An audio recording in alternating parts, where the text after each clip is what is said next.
এবং একটু ডালটা নাড়া দিয়ে একটুখানি নুনটা একটু দিয়ে দিস না, আমি ওপর থেকে একটু আলুটা নিয়ে আসি।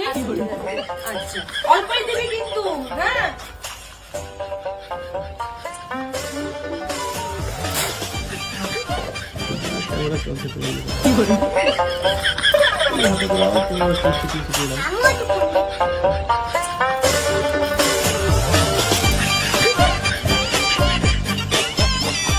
কিরে ডাল লবণ দিয়েছিলি? হ্যাঁ দিয়েছি, একটু দিয়েছি।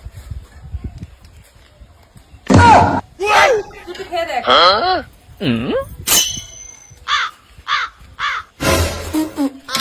এই কত লবণ দিয়েছিস? কত লবণ? আমি তোকে তো একটুখানি দিতে বলেছি। আমি তো একটুই দিয়েছিলাম। তুই খা, তুই খা, তুই খা, তুই খা। খা।